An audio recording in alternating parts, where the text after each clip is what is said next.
Doing a documentary first, certainly cathartic.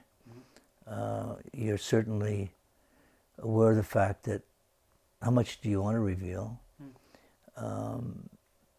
The only parameter that I put on it, in ultimately finding a team after turning a lot of people down to do the documentary, was I didn't want a lot of talking heads on there.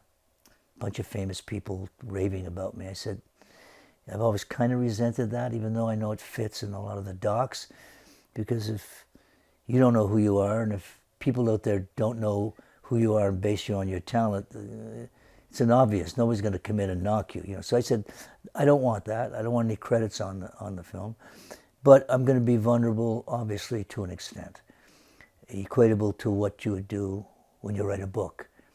Even though I wrote my book my way, which did well, I didn't expose everything. Okay, so there were moments in there, especially when I finally saw the final cut and sat down and watched it. It was not an experience. It was like having a root canal for me. I just don't like looking at myself, So the moments that are on there, it's okay. I can live with them.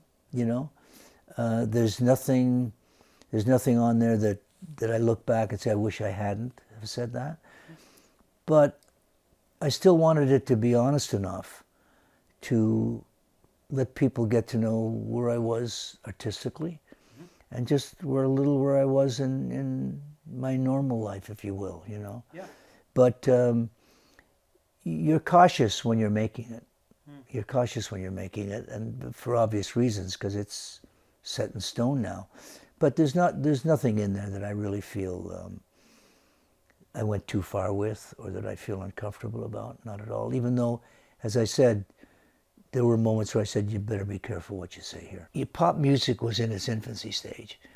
And what people have to realize is that there was a few radio stations. There was only 3 or 4 record companies.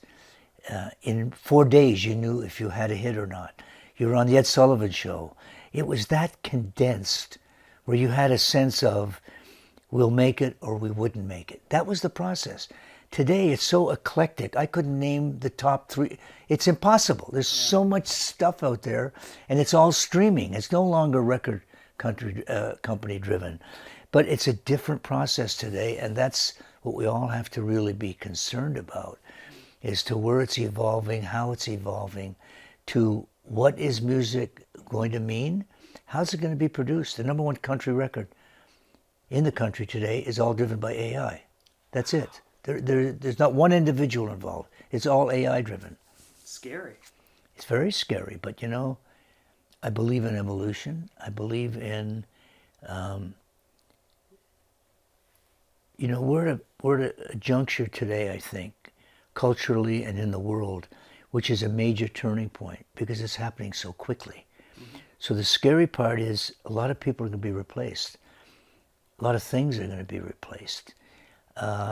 Too bad, but when you look at the history of this country, we've always been able, historically, to balance things out. So it's going to get to robots everywhere, people working maybe 2 days a week. They'll be given money. The government's going to have to support that. But the scary part is a lot of stuff is going to drastically change. Now, even with writers today in the music business, we don't know what our royalty stream will be, or how it will be, or what will be taken away from us. So it's a big concern on all the creative levels, and for the average guy that's working in a factory or for whatever, that he's going to be replaced.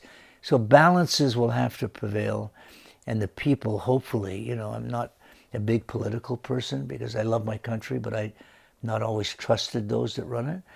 And the nature of those people has not always been for the people, and that's going to be the big concern, creatively also. Creatively. I mean, I could go in today and create any record I want without using any musicians.